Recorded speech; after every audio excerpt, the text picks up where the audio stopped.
বাচ্চাদের ব্রেইনের 95% গঠন হয় প্রথম 5 বছরে, আর বাকি 5% গঠন হয় পরের 3 বছরে। তাই প্রথম 8 বছর আপনার সন্তানের জন্য সবচেয়ে গুরুত্বপূর্ণ সময়। এর ভেতর 5 বছর বেশি গুরুত্বপূর্ণ। ব্রেইনের গঠন বলতে বোঝায় ব্রেইনের কানেকশন তৈরি হওয়া। যার যত কানেকশন তৈরি হবে সে তত ব্রিলিয়ান্ট হবে। এই কানেকশন তৈরিতে রঙিন খেলনা, পুষ্টিকর খাবার, বাচ্চার সাথে খেলা করা, গল্প বলা, এমন অনেক কিছু নির্ভরশীল। ফলে এই সময়ে সবচেয়ে বেশি কেয়ারফুল থাকা উচিত। অথচ আমাদের দেশে বাচ্চা কথা বলা শেখার আগেই সবাই লাঠি নিয়ে বসে পড়ে, যেন পড়ালেখা শিখে বিদ্যাসাগর হতে হবে। এদিকে আমরা যদি জাপানের দিকে তাকাই তাহলে দেখতে পাই জাপানে প্রাইমারি স্কুলে কোনো পরীক্ষা নেয় না ওরা। ওই সময়টুকুতে ওরা এই আর্লি চাইল্ডহুড ডেভেলপমেন্টের উপর গুরুত্ব দিয়ে থাকে, আর তাই সেরা ব্রিলিয়ান্ট ওই দেশে তৈরি হয়। আমাদের মতো লাঠি হাতে নিয়ে শিক্ষা দেয় না ওরা। একটা সময় ছিল যখন এদেশের মানুষজন তাদের বাচ্চাদের বার্লিয়ার সাগু খাওয়াতো। বার্লিয়ার সাগু খাওয়ানোর ফলে বাচ্চাগুলো অনেক মোটা তাজা হয়ে যেত এবং সবাই মনে করতো বাহ বেশ সুন্দর। তো অনেকে মনে করতো বাচ্চারা বেশ স্বাস্থ্যবান হয়ে গেছে। বার্লি এবং সাগু খাওয়ানোর ফলে বাচ্চা মোটা তাজা বা স্বাস্থ্যবান দেখতে মনে হলেও আসল খেলতো অন্য জায়গায়। বাচ্চাকে বার্লি আর সাগু খাওয়ানোর ফলে বাচ্চার মধ্যে পুষ্টির ঘাটতি রয়ে যেত।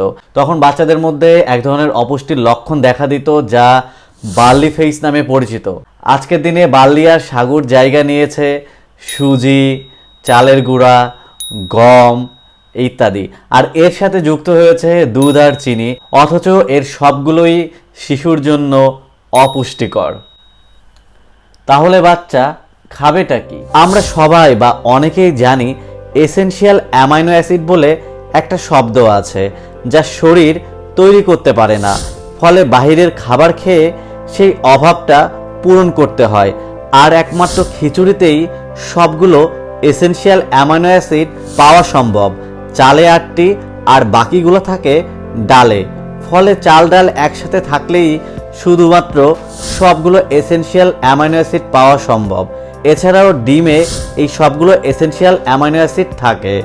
আমরা জানি একটা বাচ্চার জন্য সবসময় সুষম খাবার প্রয়োজন। সেক্ষেত্রে খিচুড়ি হলো বাচ্চার সুষম খাবার, অথচ মাদের বোঝানো কষ্টকর হয়ে দাঁড়িয়েছে।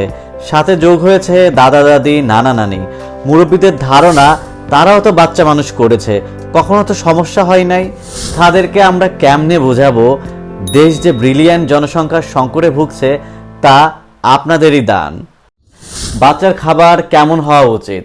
জন্মের পর প্রথম 2 বছর বাচ্চা কেবল এবং কেবলমাত্র বুকের দুধ খাবে। বুকের দুধ ব্যতীত অন্য কোনো দুধ বাচ্চার জন্য সম্পূর্ণ নিষেধ।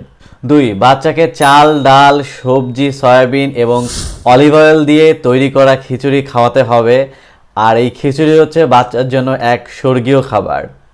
3, বাচ্চাকে পরিমাণ মতো ডিম খাওয়াতে হবে এবং মা যখন যে খাবার খাবে, মানে হচ্ছে মা যদি মাছ খায় সেই মাছের থেকে একটি অংশ বাচ্চাকে দিবে।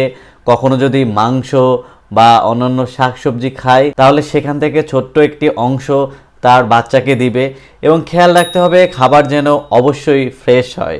4, বাচ্চা সারাদিনে একবার ফল খাবে, অবশ্যই আঙুর ফলকে বাদ দিতে হবে।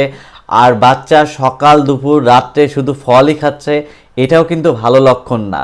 কারণ যখন বাচ্চা বেশি করে ফল খাবে তখন বাচ্চার পেট ভরা থাকবে, আর বাচ্চা যখন পেট ভরা থাকবে তখন বাচ্চা অন্য প্রয়োজনীয় খাবার কিন্তু খাবে না। বাংলাদেশের মাদেরকে বলছি, আপনার বাচ্চা যদি ঠিকমতো লেখাপড়া নাও করে, কিন্তু বাচ্চার যদি আর্লি চাইল্ডহুড ডেভেলপমেন্ট অর্থাৎ প্রথম 8 বছর বাচ্চা যদি সঠিক পরিমাণে পুষ্টিকর খাবার খেয়ে বড় হতে পারে, তাহলে আপনার বাচ্চা যদি চোর হয় তাহলে সেরা চোর হবে, আর যদি রিক্সা চালক হয় তাহলে সেরা রিক্সা চালক হয়ে গড়ে উঠবে। তাই বাচ্চা জন্মের পর প্রথম 8 বছর বাচ্চার জন্য সঠিক পুষ্টিকর খাবার নিশ্চিত করুন। দেখবেন অচিরেই আপনার বাচ্চা ব্রিলিয়ান্ট হয়ে উঠেছে।